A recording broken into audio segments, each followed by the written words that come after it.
ressemble.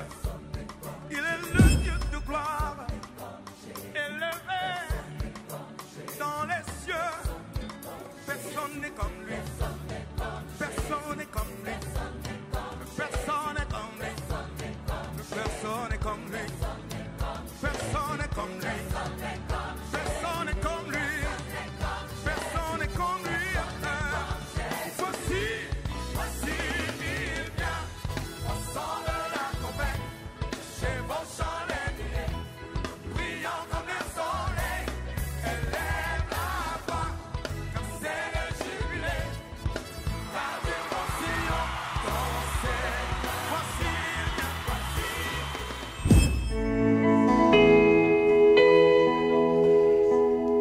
Merci au Dieu, parce que par ta puissance et par ta volonté, tu vas faire avancer quelqu'un qui est en retard en ces lieux. Tu vas relever, Seigneur, quelqu'un qui est à terre. Tu vas booster, pousser, comme l'ange a poussé Lot et ses enfants hors Sodome.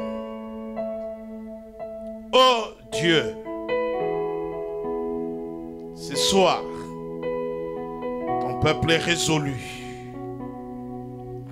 de briser tout esprit de retard dans la vie. Ton peuple est résolu de briser tout lien de retard dans la vie. Car pour toi, il y a un temps pour toutes choses. Nous bénissons ta parole. Ta parole est la vérité. Sanctifie-nous par ta parole. Dans le nom de Jésus. Amen. Amen. Prenons place. Merci d'être là. Nous cheminons avec notre sujet de séminaire, comme nous l'avions annoncé, comprendre le mystère du retard.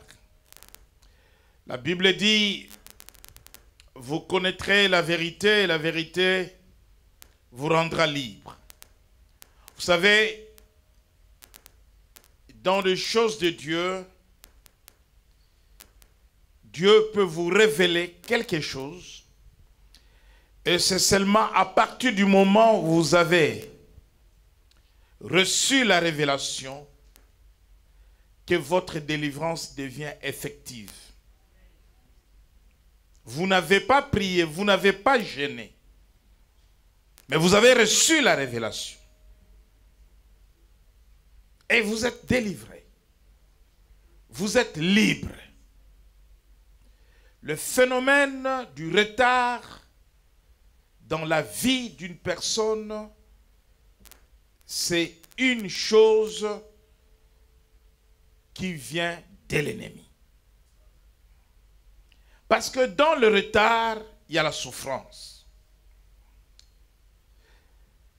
Le retard peut susciter en vous la jalousie, alors que cela n'est qu'un péché. Parce que les autres avancent. Parce que les autres progressent. Vous pouvez devenir méchant tout simplement parce que vous voyez les autres avancer. Et vous, vous êtes retardé quelque part. Il y a des parents qui deviennent mauvais méchants parce qu'ils voient les enfants des autres avancer. Et les enfants n'avancent pas. Donc le retard, c'est quelque chose qu'un enfant de Dieu doit refuter.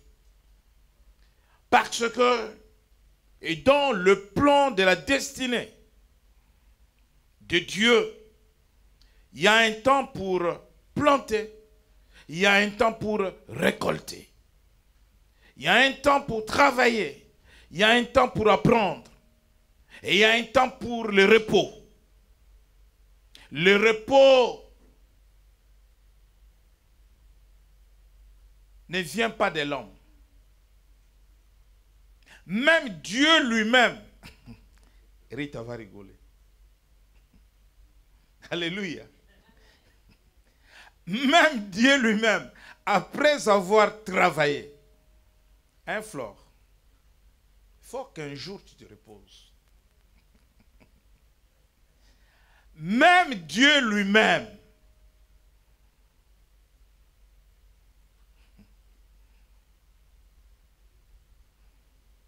après avoir travaillé, Dieu a pris des vacances.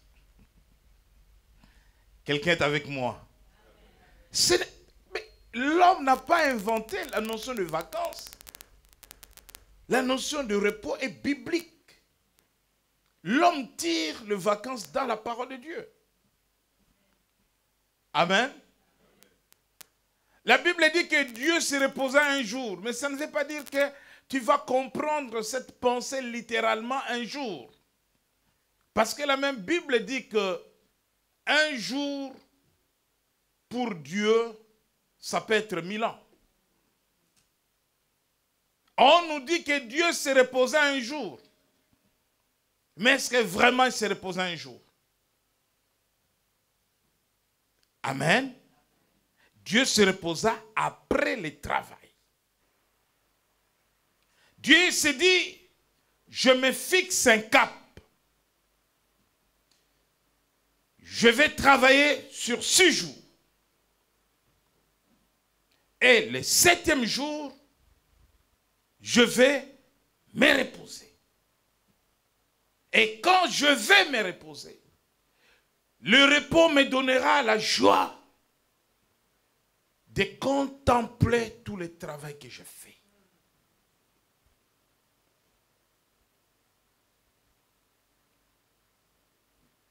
De voir tout le travail que je fais. Alors si Dieu c'est compter, alors qu'il n'est pas dans le temps, il est dans l'éternité. C'est l'homme qui est dans le temps. Dieu n'est pas dans le temps, mais là, on le voit dans le temps. Ce n'est pas pour lui, c'est pour nous apprendre. Il y a un temps pour travailler, il y a un temps pour se reposer.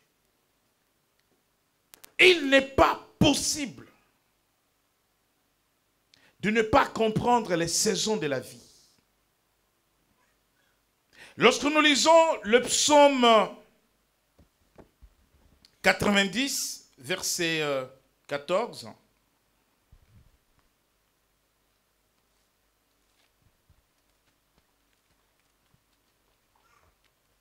psaume 90, verset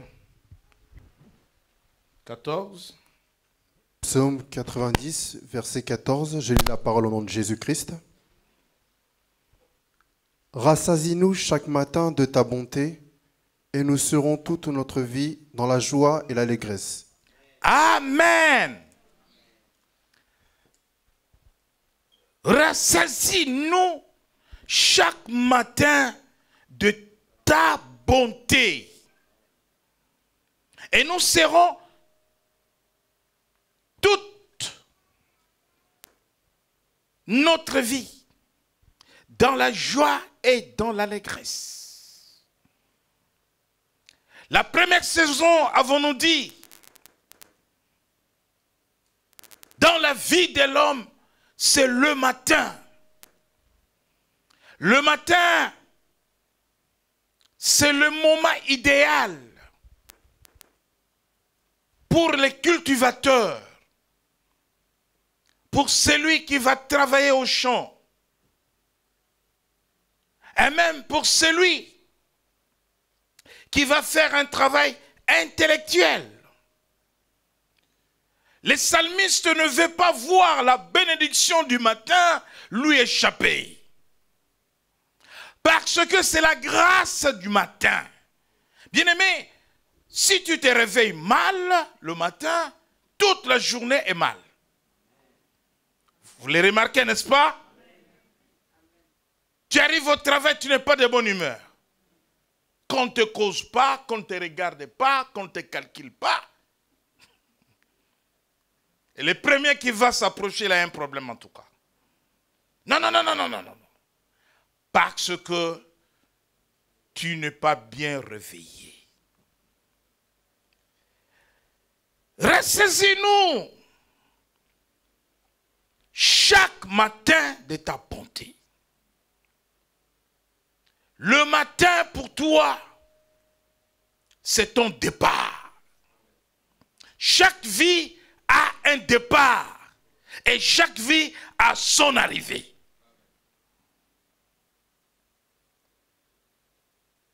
L'athlète qui rate le départ, s'il était distrait, au moment de faire le premier saut, il prend du retard.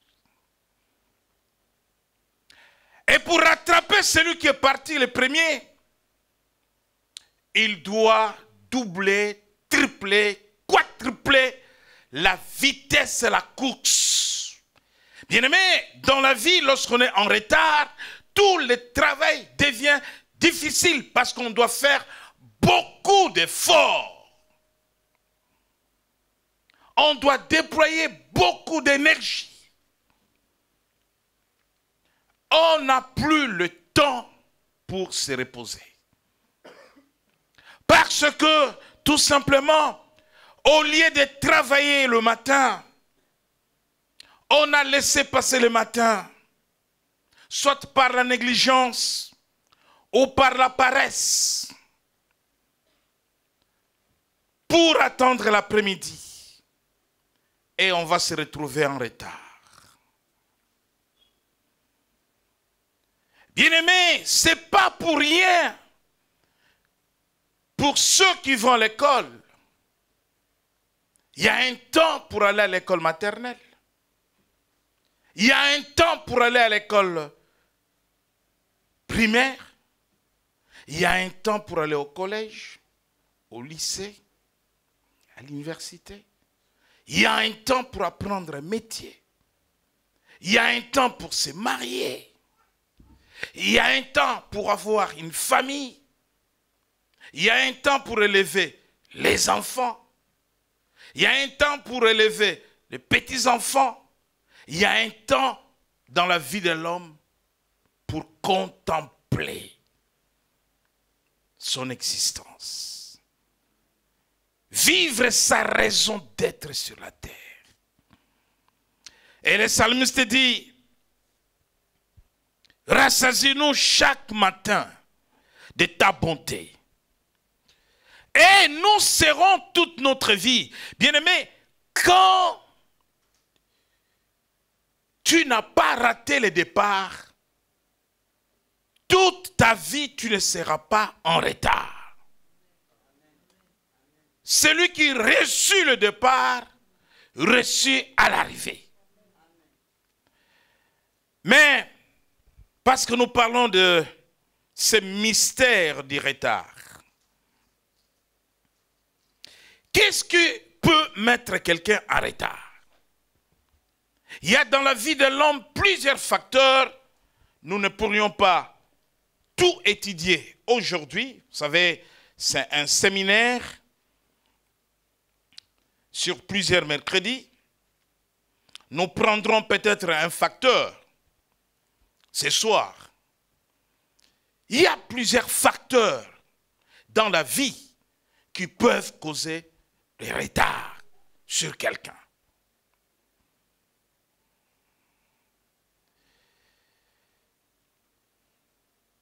Par nos propres choix,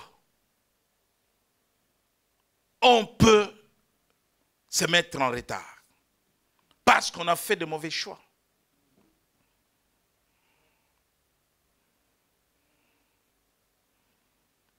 Je parlais avec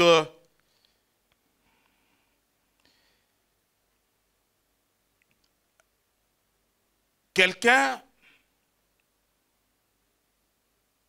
ce matin qui me disait que sa fille est retournée à l'école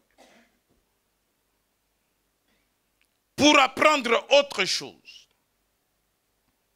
Alors qu'elle avait déjà fini l'école, elle a même travaillé, mais elle n'aimait pas son premier métier. Alors que c'est un choix qu'elle avait fait.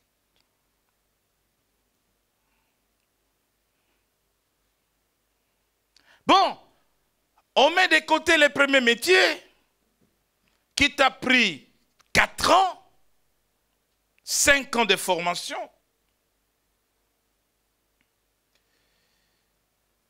Parce que tu avais fait un mauvais choix.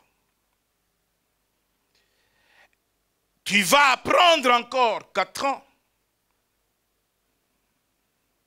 Et pendant ce nouveau cycle d'apprentissage ou d'études, ceux qui étaient au même niveau que toi sont en train d'avancer dans la vie active. Et surtout, beaucoup de jeunes font de mauvais choix. Choisir les choses par enthousiasme, par amitié, parce que mon meilleur ami vend dans telle filière, je vais dans cette filière-là. Parce que mon meilleur ami a fait ça, je vais faire ça.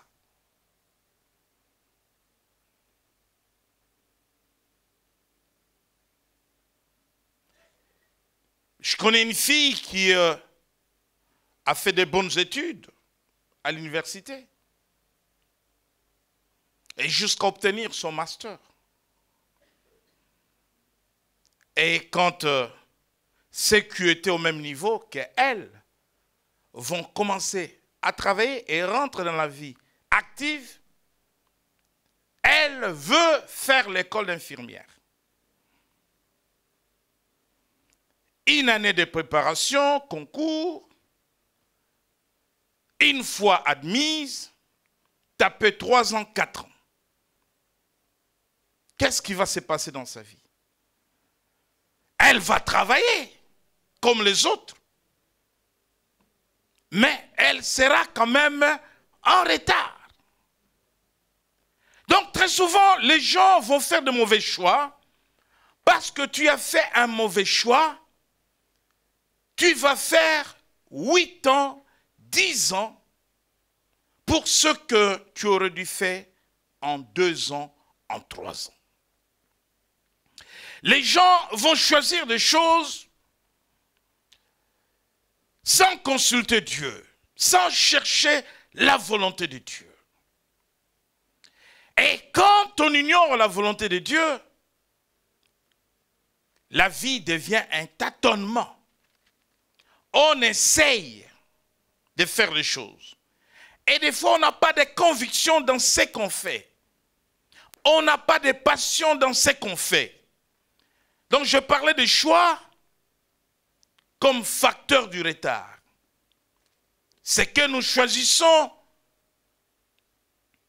n'est-ce pas, détermine notre futur, détermine notre avenir. Nous pouvons nous-mêmes être responsables de nos retards dans la vie parce que nous faisons de mauvais choix. Il y a le facteur vision. La Bible dit qu'un homme qui marche sans révélation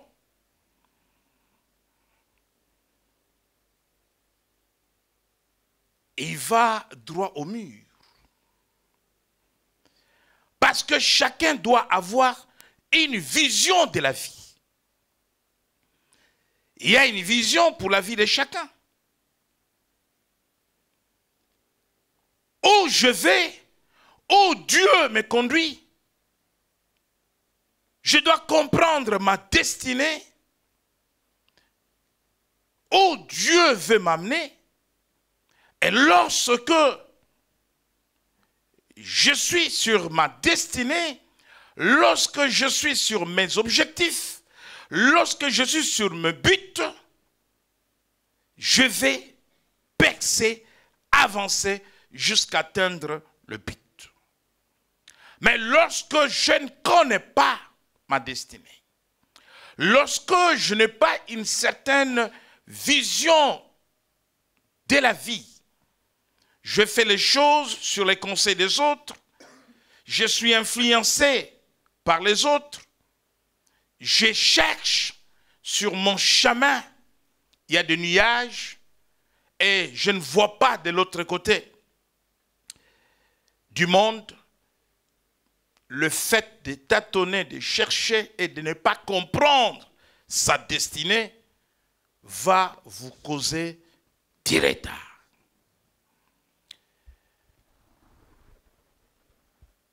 Un mariage peut aussi être un facteur de retard.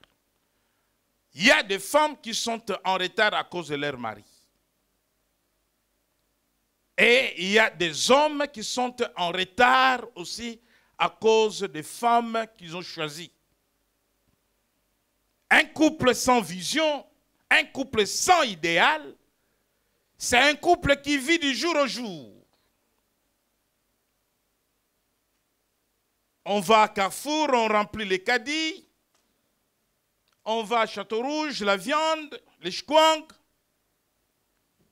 On vit sans idéal, sans vision, sans planification. On n'est pas capable de dire ce qu'on fera dans 3 ans, dans 4 ans. Et si soi-même, on n'a pas de vision, si on est parent, on aura du mal à aider les enfants à comprendre leur destinée. Parce que la destinée des enfants aussi est entre les mains des parents. Je vais partager une petite expérience avec vous. Ce que j'ai appris auprès des Américains. Et comme papa travaillait, et dans ces milliers des Américains, nous étions des voisins avec les enfants des missionnaires américains. Et tout petit, à l'école primaire, nous ne savions pas ce que nous serons un jour. Mais nos amis américains nous disaient, moi je serai médecin, moi je serai pilote, moi je serai tel, moi je serai professeur. Tout simplement parce que le parent commence à parler déjà à leurs enfants tout petits en fonction des qualités morales, intellectuelles qu'ils décèlent dans le comportement de leurs enfants. Ce n'est pas une histoire de gêner et de prier. C'est une histoire de voir seulement. Cet enfant, il joue bien avec le pied gauche, seul dans le jardin. Mais, qu'est-ce qu'il a comme talent? Non, lui c'est un footballeur. Et cet enfant touche à ceci, il touche à cela. Et l'enfant tout petit, nous savons que nous allons à l'école, mais nous ne savons pas qu'est-ce que nous deviendrons.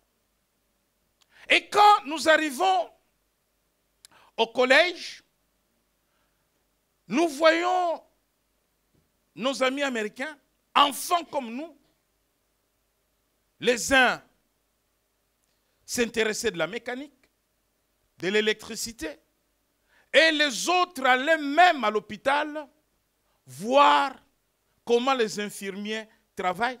Et quand on leur posait des questions, mais toi, qu'est-ce que tu vas faire à l'hôpital tous les jours? Nous sommes en vacances.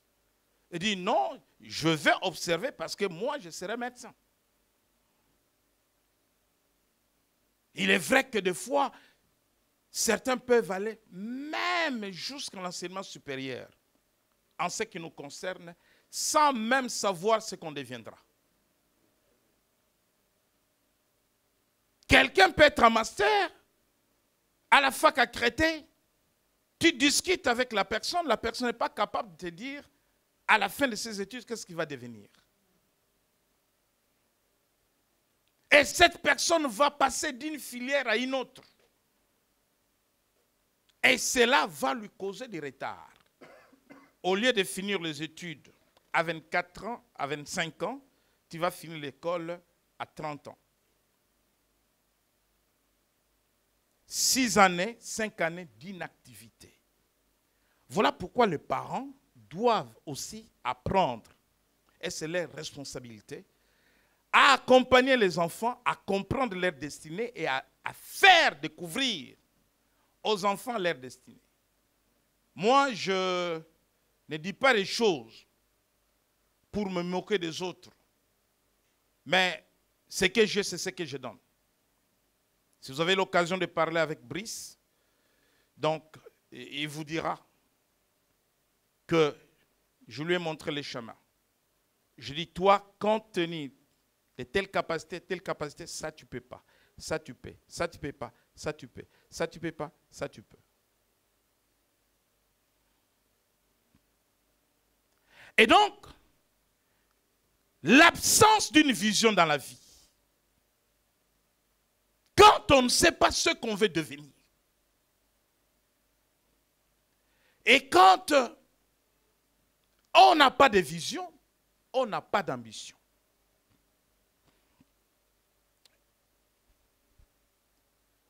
Et donc, nous pouvons par nous-mêmes, par nos erreurs, par nos mauvais choix, nous mettre en retard. Nous pouvons être mis en retard aussi par l'autre. Dans les couples où on ne se comprend pas, la femme peut mettre l'homme en retard comme l'homme peut mettre la femme en retard. La femme vient avec un projet, elle met sur la table. Chérie, je pense qu'on peut faire ça, et ça va nous donner ça, et nous allons avancer. Non, tu n'es qu'une idiote. Laisse-moi t'expliquer les choses. Alors que la Bible dit que qui trouve une femme trouve le bonheur. La femme n'a jamais été idiote dans la pensée de Dieu. Elle apporte le bonheur à l'homme. L'homme peut venir aussi avec un projet et à la femme de refuser. Je ne suis pas d'accord avec ça. Et dans les couples, les conflits, les disputes, le malentendu créent le retard. Parce que tant qu'on ne s'arrange pas, tant qu'on ne se comprend pas, tant qu'on ne s'entend pas, je me méfie de toi. On ne peut pas réaliser des projets ensemble. Vous êtes mariés depuis 15 ans, vous vous disputez depuis 15 ans, depuis 20 ans. Alors que depuis 15 ans, vous devriez être propriétaire. Alors que depuis 15 ans, vous devriez investir dans des projets qui feront que, au moment de votre repos, nous avons lu le psaume 90, rassaisis-nous chaque matin de ta bonté et nous serons toute notre vie dans la joie et dans l'allégresse. Quand le matin vous investissez, votre vieillesse est garantie. Toute votre vie, vous serez heureuse dans la joie et dans l'allégresse. C'est pour cela qu'il ne faut pas rater le départ. C'est pour cela qu'il ne faut pas perdre le temps dans des conflits inutiles. Les conflits donnent du retard. Qu'est-ce qui donne du retard aux pays africains? Mais les pays d'Afrique, mais c'est le Moyen-Âge. Les gens sont tellement idiots que des rébellions, que des conflits, que des conférences nationales, que des gouvernements d'union nationale. Et cependant, l'Occident prend de l'avance. De l'avance. Quand vous décrivez tout ce qui se passe en Afrique, mais c'est même pas le Moyen-Âge, c'est primitif. Même les universitaires ne sont pas intelligents. Parce que l'intelligence amène l'homme à transformer la nature. Ceux qui sont intelligents, ils construisent des routes, des ponts, ils essaient d'innover. Nous sommes en France, on va vivre le Grand Paris. Voyez-vous? Mais les conflits vous retardent l'avenir. Si vous êtes en couple, les conflits vous causeront un retard énorme. Quand vous allez vous réconcilier, vous allez vous mettre d'accord, l'âge ne vous permettra pas de faire des choses que vous devriez faire il y a 20 ans. Et le diable est derrière ces choses. La Bible dit que là où il y a des disputes, il y a un zèle amer dans le livre de Jacques. L'ennemi est derrière ces choses. Donc Satan cause le retard aux Africains. C'est pour cela que je leur dis toujours que votre problème il est spirituel. Ce n'est pas possible. Quand vous voyez les choses qui se passent sur des terres où Dieu a tout donné, toutes les meilleures richesses de la terre se trouvent là. L'Afrique, le Moyen-Orient. Quand vous voyez là où Dieu a déversé, il a fermé les yeux. L'Iran, l'Irak, l'Algérie, le Moyen-Orient, le Maghreb et tout ça, l'Afrique, le sud du Sahara. Mais les gens n'avancent pas, le peuple souffre. Ces pays ne se développent pas. Ils ont un retard, mais terrible. Je ne sais pas si de nos yeux, dans ce pays, on verra le métro.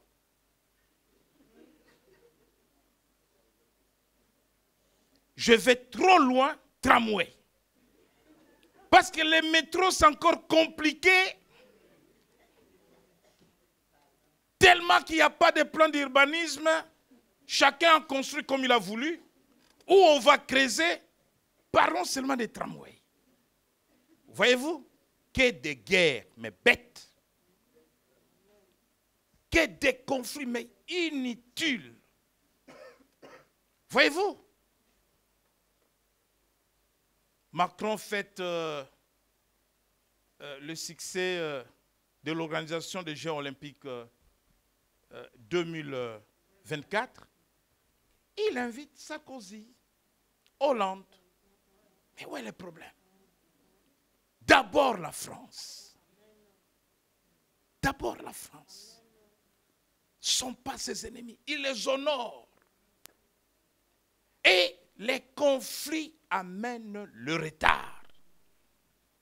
Dans les couples, pour les nations, les guerres, les conflits amènent le retard. Les rébellions amènent le retard. Les gens sont contents d'aller piller. Les pillages, c'est un signe de malédiction. Mais mes amis, qu'est-ce qui se passe avec les nôtres?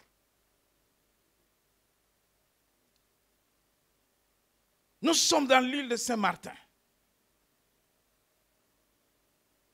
Il y a le vent qui soulève des maisons. Mais les gens pillent. Les gens volent. Mais ce n'est pas possible. Un vent terrible où tu ne peux même pas courir.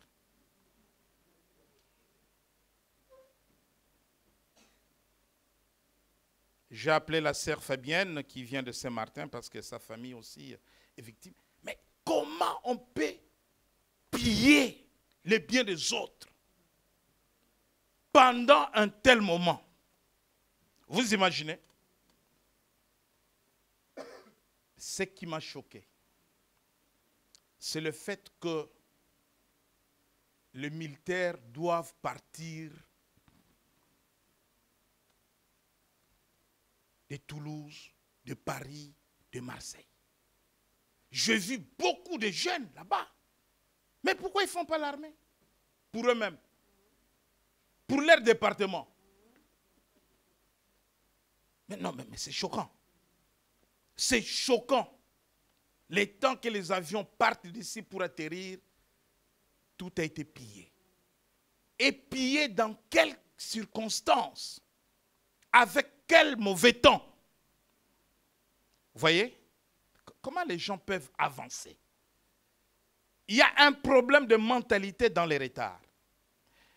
Et donc, il y a tellement de facteurs. Si vous êtes en couple, entendez-vous, réconciliez-vous. Sinon, vous serez en retard à cause des conflits, de malentendus. Et Satan est derrière ces choses-là. Mais il y a un facteur qui nous intéresse. C'est celui de la malédiction. Et c'est ce que nous voulons voir ce soir. La malédiction.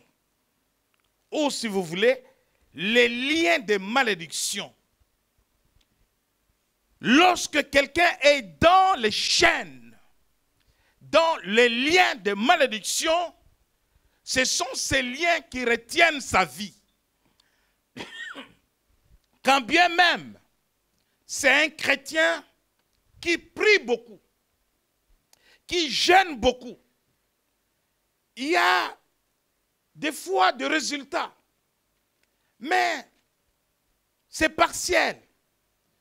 Ce n'est pas tout à fait ce que Dieu veut te donner. Lorsque nous lisons dans la parole de Dieu, dans le livre de Deutéronome, chapitre 30, verset 19, au sujet de la malédiction, facteur du retard dans la vie de quelqu'un. Deutéronome, chapitre 30, verset 19, je lis la parole au nom de Jésus-Christ. J'en prends aujourd'hui à témoin contre vous le ciel et la terre. J'ai mis devant toi la vie et la mort, la bénédiction et la malédiction. Choisis la vie afin que tu vives, toi et ta postérité. Merci. Dieu met devant l'homme deux choses. Et je dirais 4. La vie, la mort. La bénédiction et la malédiction. En ce qui concerne les deux premières choses, Dieu met l'homme devant un choix. Entre la mort et la vie, Dieu lui conseille de choisir la vie. Ça, c'est un autre sujet. Mais entre la malédiction et la bénédiction, Dieu ne donne pas de conseils. Mais c'est le même passage. Ça devient compliqué. Les choix de la vie et de la mort, Dieu conseille à l'homme de choisir la vie. Il dit, j'en prends aujourd'hui à témoin contre vous, le ciel et la terre, je mis devant toi la vie et la mort, la bénédiction et la malédiction. Il y a 4 choix.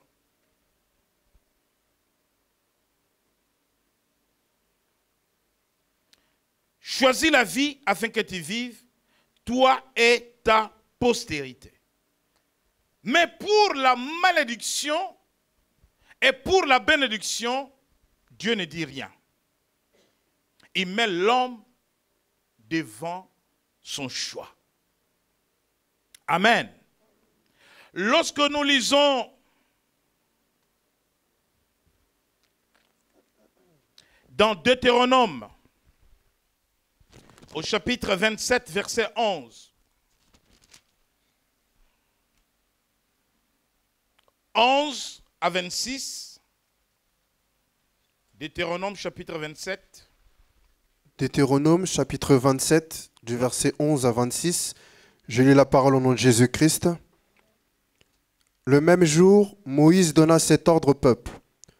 Lorsque vous aurez passé le Jourdain, Siméon, Lévi, Judas, Issachar, Joseph et Benjamin se tiendront sur le mont Garizim pour bénir le peuple. Et Ruben, Gad, Aser, Zabulon, Dan et Nephtali se tiendront sur le mont Ébal pour prononcer la malédiction. Et les Lévites prendront la parole et diront d'une haute voix à tout Israël: Maudit soit l'homme qui fait une image taillée ou une image en métal fondu, abomination de l'Éternel, œuvre des mains d'un artisan, et qui la place dans un lieu secret. Et tout le peuple répondra et dira Amen. Maudit soit celui qui méprise son père et sa mère, et tout le peuple dira Amen.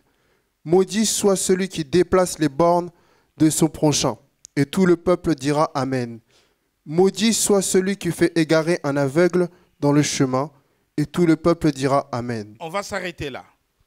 Voilà, Dieu choisit 2 endroits. Et à chaque endroit, il établit des personnes qui sont chargées soit de prononcer la bénédiction ou la malédiction. La bénédiction pour celui qui observe la loi de Dieu et la malédiction pour celui qui désobéit à la parole de Dieu. Lorsque vous lisez à la maison Deutéronome 28, 15, vous avez là les sources de malédiction pour tous ceux qui désobéissent à la parole de Dieu, de la maladie à la mort. Mais parce que nous parlons de la malédiction comme lien, un lien qui peut retenir quelqu'un dans l'échec, un lien qui peut retenir quelqu'un dans la maladie, dans la pauvreté, dans la médiocrité, dans la précarité.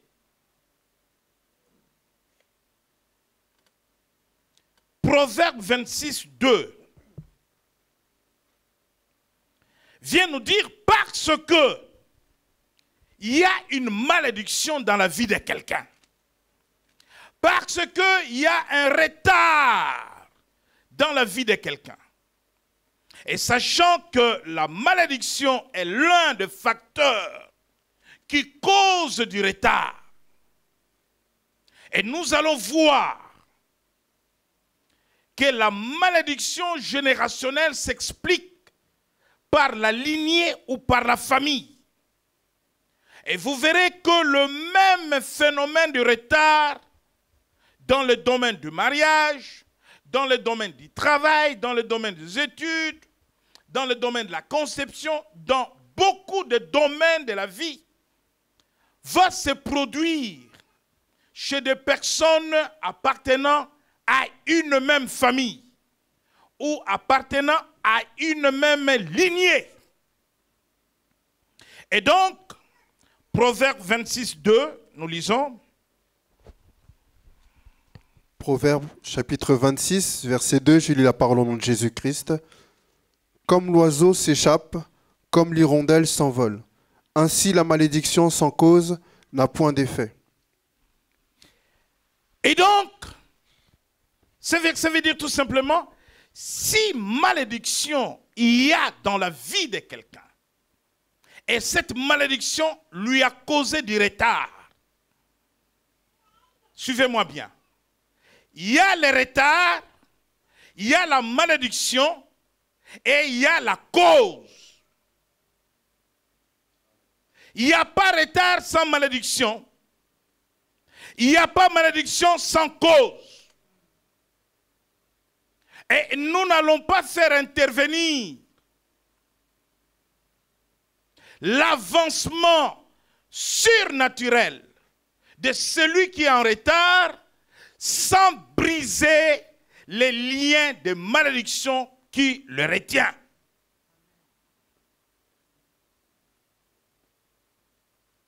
La malédiction peut rendre quelqu'un irresponsable. Lorsqu'une personne est irresponsable, au matin, cette personne s'amise avec son avenir. Lorsqu'une personne est irresponsable, un parent irresponsable ne prend pas soin de sa maison. Il est encore dans les aventures. À l'âge où il doit accompagner ses enfants dans la vie.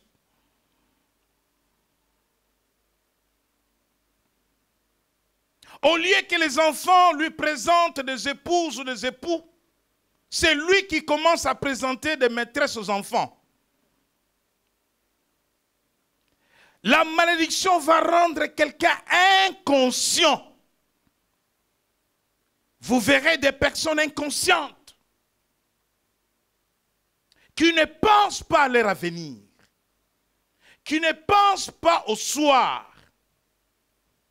Ils ne sont ni le matin ni l'après-midi, ni le soir. On ne sait pas dans quel nuage ils vivent.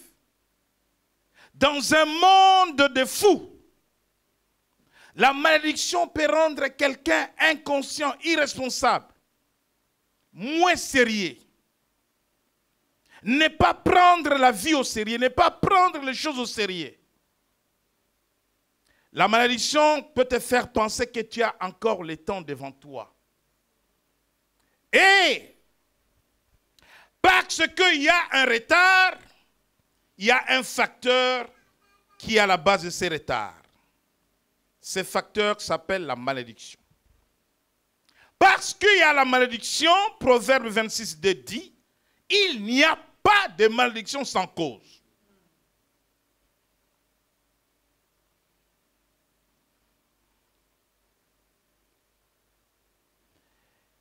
Une femme a connu 4 fausses couches. Et chacune de ces fausses couches arrivait aux 4 mois de la grossesse. 4. Elle a perdu 4 enfants. Quand bien même qu'elle peut encore concevoir, avoir les enfants, mais elle va avoir du retard. Parce que 4 fausses couches, ce n'est pas 4 mois. Si on doit être raisonnable, on peut étaler ça sur combien d'années? Les mamans peuvent réfléchir là-dessus.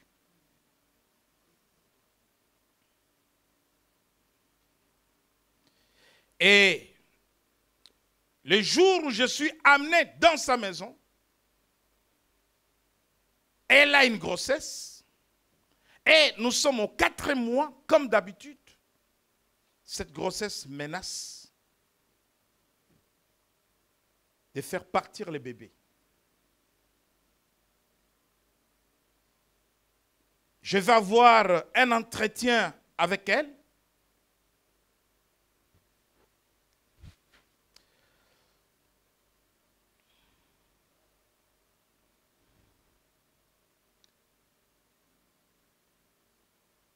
Je vais m'apercevoir qu'il y a une malédiction qui s'abat sur sa vie.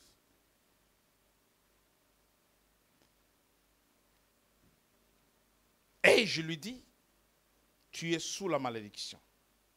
Voilà pourquoi tous ces malheurs. Et maintenant, quelle est la cause de la malédiction? Bien-aimé dans le Seigneur,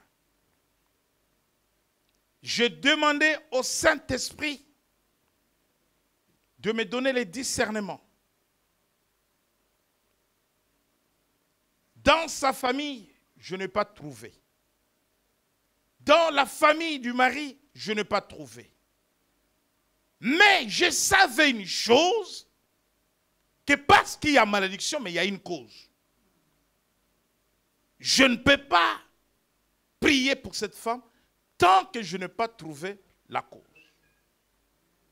Et comme toujours, les gens aiment bien cacher leurs choses. Elle aussi, elle m'a laissé comme ça. Comme toujours. Mais même si tu me laisses comme ça, le Saint-Esprit ne me laisse pas comme ça. Et je dis, avant la perte de tous ces enfants, mais tu as eu un enfant. Elle me dit, comment tu sais? Moi, je dis, non, je ne sais pas. Mais l'Esprit me dit que tu as eu un enfant. Il est où cet enfant? Elle me dit, cet enfant est resté en Afrique. Ah bon? Avec qui? Avec son père. Ah bon? Mais comment ça s'est passé? Et là, elle va ouvrir son cœur. pour me dire, je m'étais marié avec un homme. Moi, je dis marié. Comment? À l'église. Ah! Et il est où l'homme? Elle est en Afrique. Tu avais dit jusqu'à ce que la mort nous sépare, comme toujours? Il dit oui! Amen. Bien-aimés dans le Seigneur. Il y a une malédiction qui vient de Dieu. Il y a une malédiction qui vient de Satan. Et il y a une troisième source de malédiction qui vient de toi-même.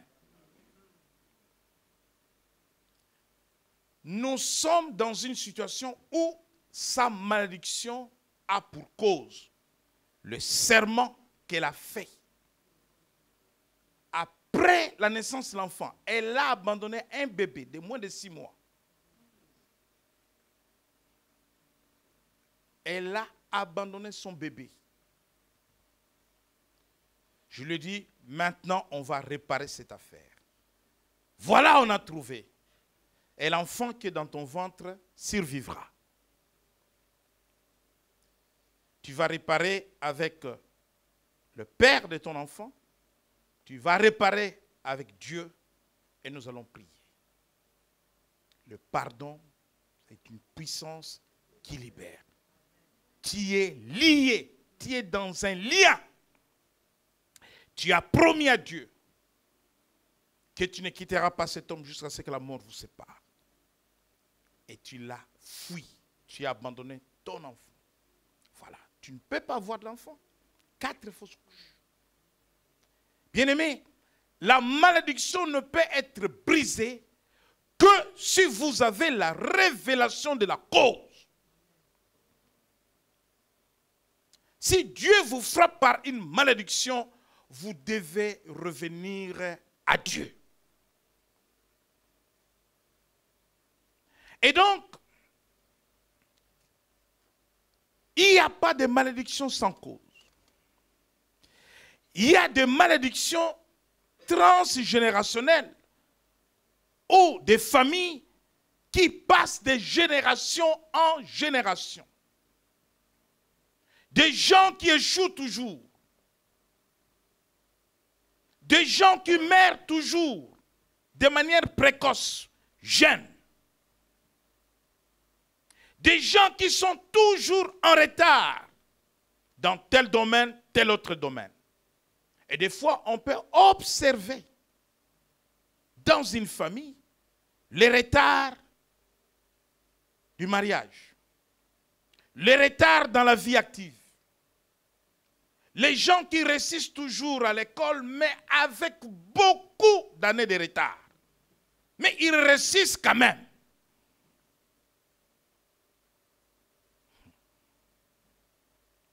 Amen.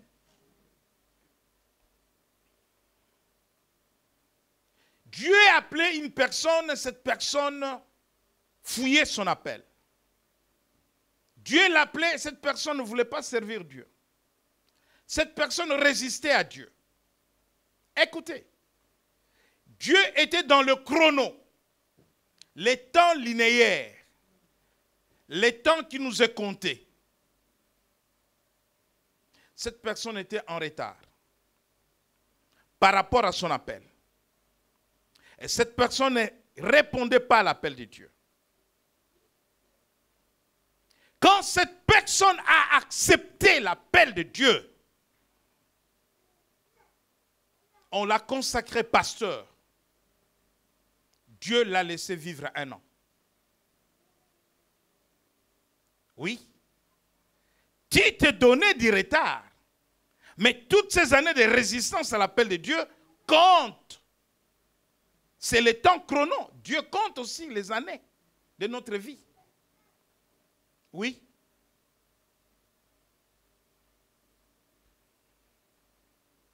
Non, Seigneur, guéris-moi, je vais te servir. Mais à peine je viens d'être consacré. Je ne t'ai pas encore servi. Et tu m'appelles, tu me prends. Parce que Dieu t'a appelé depuis 40 ans. Et lui comptait, Dieu comptait déjà. Mais il dit à Jérémie, je t'ai consacré quand tu étais dans le ventre de ta mère.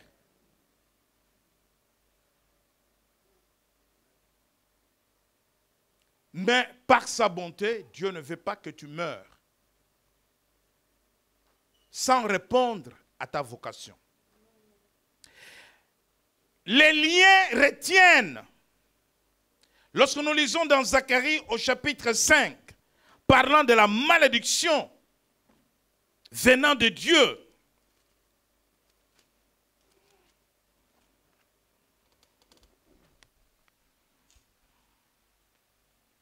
Zacharie chapitre 5,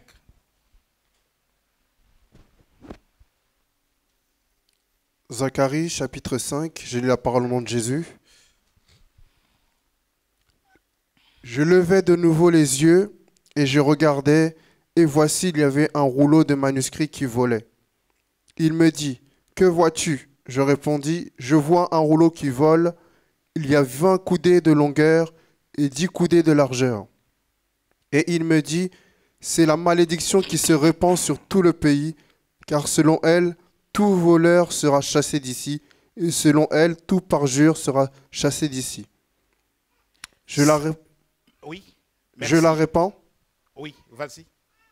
Je la répands, dit l'Éternel des armées, afin qu'elle entre dans la maison du voleur et de celui qui jure faussement en mon nom, afin qu'elle y établisse sa demeure et qu'elle le consume avec le bois et les pierres. Merci. Lorsque le parent ont volé Dieu ou ont volé les autres, ils sont voleurs. Lorsque les parents ont fait des faux serments à Dieu, tels que nous avons parlé pour le mariage. Le mariage, c'est une alliance. Pour ceux qui prennent ça à l'aventure. C'est un serment. Tu jures. Et on ne revient pas à son serment sans conséquence. Sans conséquence. Je vois même des pasteurs qui divorcent, qui se remarient.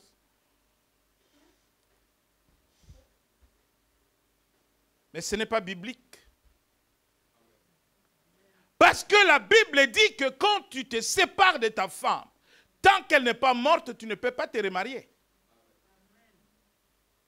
Tant que le mari n'est pas mort, la femme ne peut pas se remarier. Pourquoi? Parce que le lien du mariage n'est pas un lien physique. C'est un lien spirituel. Et la Bible dit que l'homme ne sépare pas ce que Dieu a uni. C'est un lien d'âme. L'âme de l'homme et de la femme s'unissent. Donc le fait de sortir de la chambre ne brise pas ces liens-là. Le fait de chasser ton mari de la maison ne brise pas ces liens-là. Et le juge qui va prononcer le divorce n'a ni autorité ni pouvoir de briser ces liens-là. Voilà pourquoi les divorcés, des fois, ils sont perturbés, des fois, secrètement, ils se retrouvent. Discrètement, ils se retrouvent, c'est à cause de ces liens-là. Ça va vous tourmenter toute votre vie. Après, ils vont nous raconter des histoires. Non, on fait ça pour les enfants. Non. Quel enfant? Quel enfant?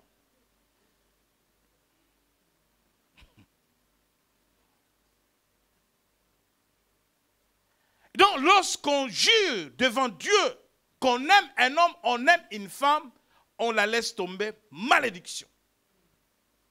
Pasteur ou pas pasteur. Là, je suis dans Zacharie, quelqu'un va justifier son remariage pour dire, mais Paul dit quoi dans le Nouveau Testament? Tant que l'autre partenaire vit, tu ne peux pas te marier. Maintenant, il ne faut pas les tuer.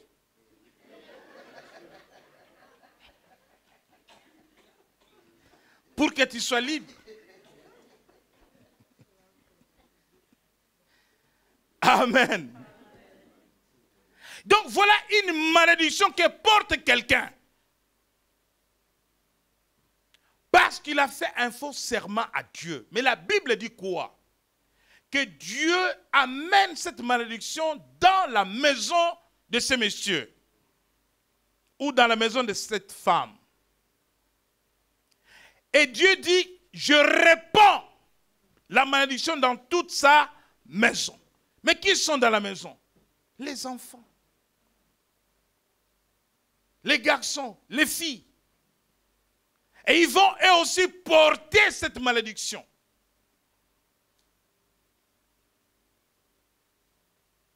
Et les conséquences, c'est sur leur vie.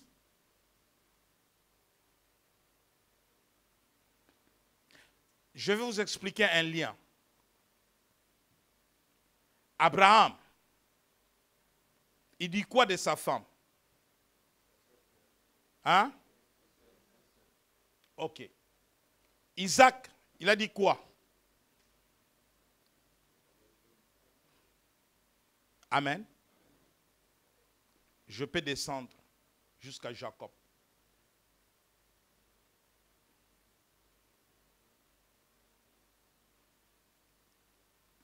Qui va tromper Isaac, c'est moi et Saül. C'est un lien qui devrait être coupé. Faisons attention à ce que nous faisons pour nos descendants. Et c'est pourquoi Dieu dit, je réponds. Ça, ce sont des malédictions qui viennent de Dieu. Mais il y a des malédictions qui viennent de Satan. Il y a des malédictions qui viennent de sorciers. Les sorciers, ils parlent avec sa bouche. Tu ne réussiras pas à l'école. Tu n'auras pas de mari. Si tu te maries, je ne suis pas ton oncle. Je ne suis pas ton père. Je ne suis pas ta tante. Dans Ésaïe, au chapitre 54, de malédictions qui peuvent sortir de la bouche de nos ennemis et qui peuvent retarder aussi la vie de quelqu'un.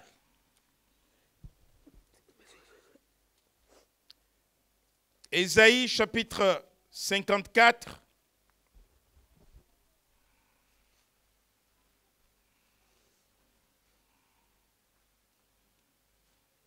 lisez à partir du verset 16.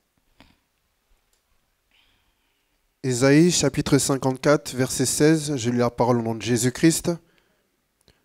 Voici, j'ai créé l'ouvrier qui souffle le charbon au feu et qui fabrique une arme par son travail. Mais j'ai créé aussi le destructeur pour la briser. Toute arme forgée contre toi sera sans effet, et toute langue qui s'élèvera en justice contre toi, tu la condamneras. Tel est l'héritage des serviteurs de l'Éternel, tel est le salut qui leur viendra de moi, dit l'Éternel. Amen. Dieu nous recommande, nous, de condamner toute langue qui s'élèvera contre toi. Les hommes parlent contre toi, ils te maudissent. Dans ta famille, autour de toi. Et cette malédiction, ou ces paroles de malédiction, nous devons les condamner pour que cela soit sans effet au nom de Jésus. Et maintenant, lorsque nous allons dans Marc au chapitre 11, parce que je parlais des liens de malédiction qui peuvent retenir des vies des gens, souvenez-vous de la prière et des points de prière stratégiques que je vous avais adressés il y a quelques semaines pour quitter et sortir de la maison de ton père. Dans Zacharie, nous avons vu qu'il y a une malédiction qui va dans une maison et qui se répand sur la maison. La maison représente la famille. La maison représente les clans. La maison représente la lignée. Abraham est né d'une famille idolâtre. Son père ne sert pas le Dieu d'Israël. Mais comment Abraham va être délivré? Qui lui a fait la délivrance?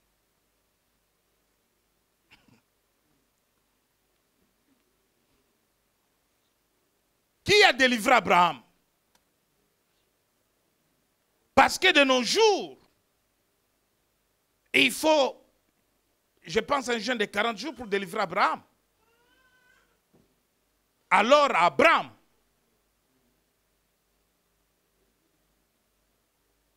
parce que il vient d'un milieu idolâtre où on servait des idoles.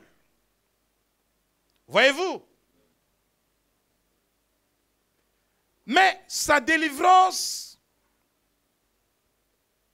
devient opérationnelle à partir du moment qu'il entend la voix de Dieu, l'appel de Dieu, et au moment où il sort de la maison de son père. Il y avait une sortie physique, il y avait aussi une sortie spirituelle. Parce qu'il est né dans l'idolâtrie.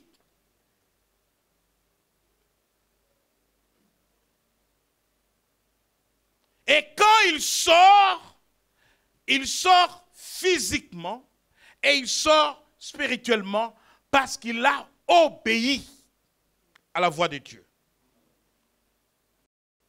Amen. Dans Marc au chapitre 11, rapidement, je vais lire rapidement. Lorsqu'ils approchèrent de Jérusalem et qu'ils furent près de Bethphagée et de Béthanie, vers la montagne des Oliviers, Jésus envoya 2 de ses disciples en leur disant, allez au village qui est devant vous. Dès que vous y serez entrés, vous trouverez un anneau attaché sur lequel aucun homme ne s'est encore assis. Détachez-les et amenez-les. Si quelqu'un vous dit, pourquoi faites-vous cela? Répondez, le Seigneur en a besoin et à l'instant, il les laissera venir ici. Jésus doit rentrer à Jérusalem. Mais il y a un anneau qui est préparé sur lequel Jésus doit monter. Cet anneau devrait venir là où se trouvait le Seigneur pour qu'il soit habillé parce que le roi des rois doit monter pour rentrer dans une marche triomphale à Jérusalem. Mais voilà que Jésus va se rendre compte que nous allons être en retard. Parce que l'anneau n'est pas là. Où est l'anneau? Il a la révélation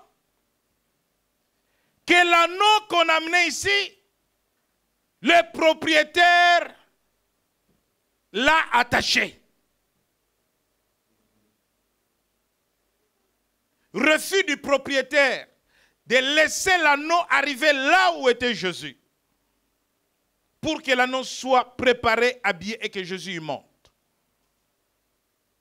Bien-aimé dans le Seigneur, lorsque sur le plan spirituel, tu n'es pas sorti de la maison de ton Père, je dis bien sur le plan spirituel, parce que dans la maison de ton Père, on a bâti des autels à Satan. On a bâti des autels au vaudou. On a bâti des autels aux divinités païennes, aux divinités des forêts, aux divinités des eaux, à toutes sortes de divinités. Et tu as été attaché à ces choses-là, que tu l'acceptes ou pas, que tu le veuilles ou pas, inconsciemment ou consciemment.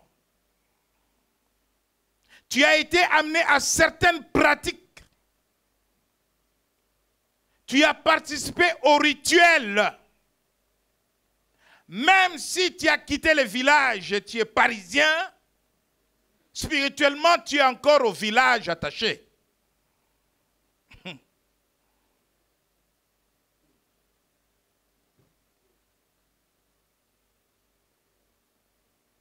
J'ai délivré à Paris quelqu'un qui était initié pour devenir chef du village.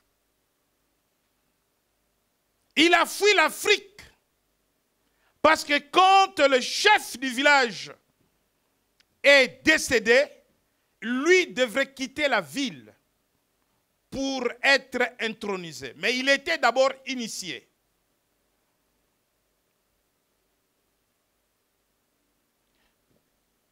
Tout petit qu'il était, sa maman, qui le préparait à cette mission, l'amenait tard la nuit au cimetière. Il était initié à cela. En l'amenant au village, un rituel était organisé. Et pendant ce rituel, on a planté un bananier. Les bananiers devant lui donnent, produisent des bananes et des bananes mûres. Et on lui fait manger ces bananes. Bien-aimé, quand celui qu'il devrait remplacer est mort, il a tout vendu, il a fui pour venir en Europe. Mais les démons l'ont accompagné. Ah, je dors, je me retrouve toujours dans la maison familiale toutes les nuits parce que il y a un lien, il y a une attache, il y a une corde. Tu es toujours là-bas. Ton corps peut être ici, mais ton esprit est toujours attaché. Et cet attachement, quand tu veux avancer, tu vas où toi? Tu veux te marier? Qui t'a dit que toi tu dois te marier? Les fiancés qui arrivent, le moment venu, je ne veux plus. Pour rien. Qu'est-ce que tu as fait? Rien. Qu'est-ce que je t'ai fait? Rien. Rien t'est reproché. Bien-aimé, dans le Seigneur, le phénomène du retard, c'est spirituel. Et vous devez vous lever contre le retard.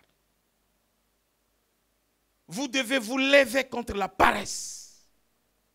Vous devez vous réveiller et racheter le temps.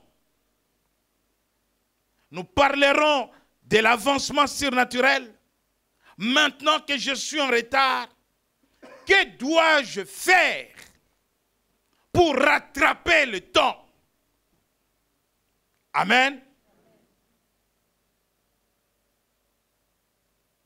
Que dois-je faire pour arriver à l'heure? Bien-aimé, humainement, quand tu es en retard, tu es en retard. Il n'y a rien à faire. Même si sur papier tu changes ton âge, tu es en retard. Tu es né en 50, sur papier, tu es né en 70. Pour que tu travailles plus, bien-aimé, même si tu as... Vous savez, il y a des gens qui ont les physiques bizarres. 60 ans, tu lui donnes 30 ans. Mais pendant que tu vas travailler, bien-aimé, si tu as 65 ans, tu ne pourras pas soulever un poids que ton collègue de 30 ans va se lever.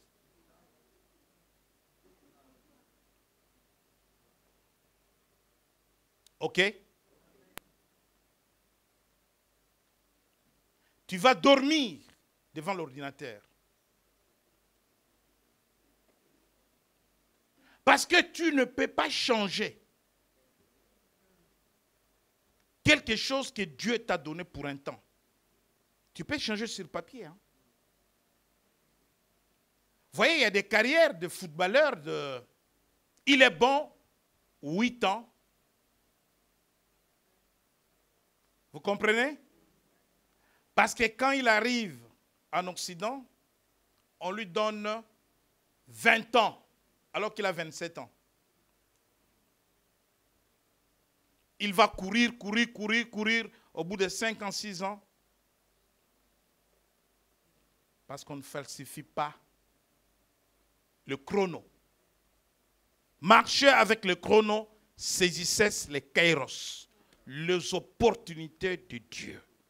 Mais je voudrais dire à quelqu'un, si ton retard est causé par la malédiction, dans Galates 3:13, la Bible dit que Christ a porté toute malédiction à la croix afin que nous recevions la bénédiction d'Abraham.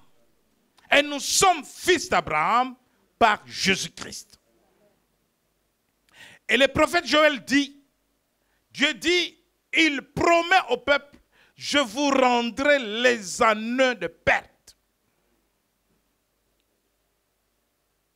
Voilà pourquoi il y a des conceptions surnaturelles. Ah, je suis en retard, je devrais avoir cet enfant, mais voilà, j'ai pris du retard. 3 jumeaux. 1, 2, 3. Tu en as combien? 3 triplés.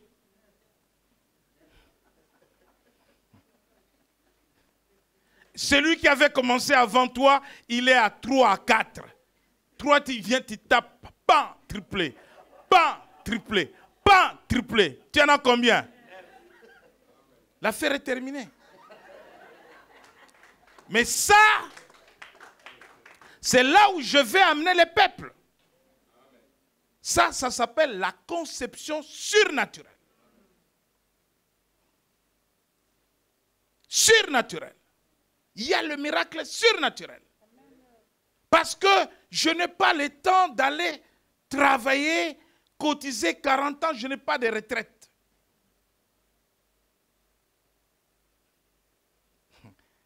Je suis en train de rentrer dans le message que nous verrons prochainement. Dans ta situation, j'ai une formule. J'ai une formule. Pourquoi tu vas aller travailler avec les enfants de 25 ans? Combien de temps tu vas tenir? J'ai une formule. Je prie. Nous prions. Tu deviens un affairiste.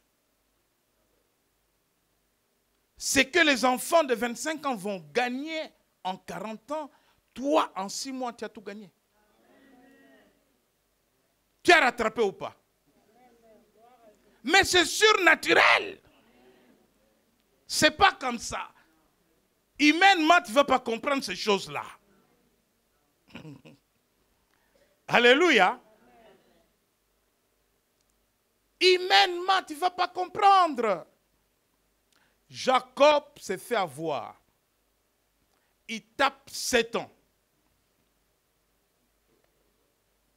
Pour Léa.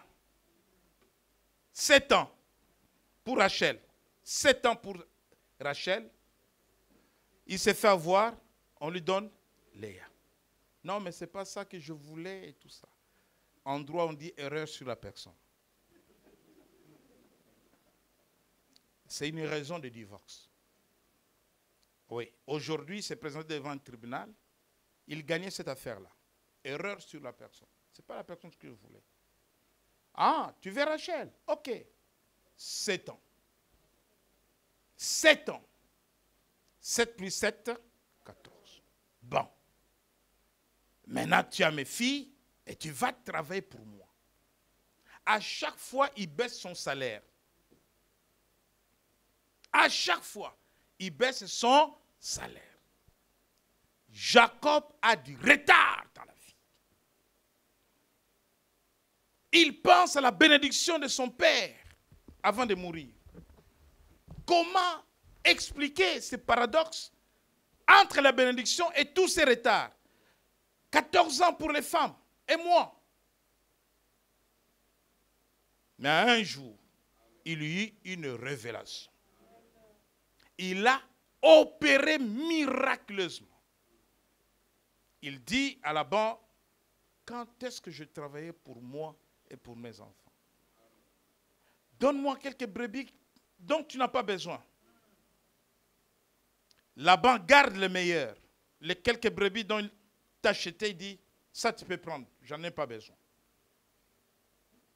Et par le miracle du surnaturel, les brebis de Jacob se reproduisent et il devient plus riche que Laban. Ça s'appelle l'avancement dans le surnaturel. Quand je parle du retard, les jeunes peuvent se ressaisir parce qu'ils sont au matin. Mais nous, les vieux, nous devons rentrer dans le surnaturel. Parce que si un vieux pense qu'il doit retourner encore à l'école maternelle, primaire, déjà la loi ne t'autorise pas. Bon, si tu veux essayer, vas-y. Mais moi, je te dis que ce chemin-là n'est pas possible. Nous avons notre chemin. Ce chemin-là n'est pas possible. Quand dans les temps linéaires, les temps chrono, on ne peut pas réaliser des choses, on les réalise autrement et il n'y a pas une autre façon de faire que dans le surnaturel. Que le Seigneur vous bénisse.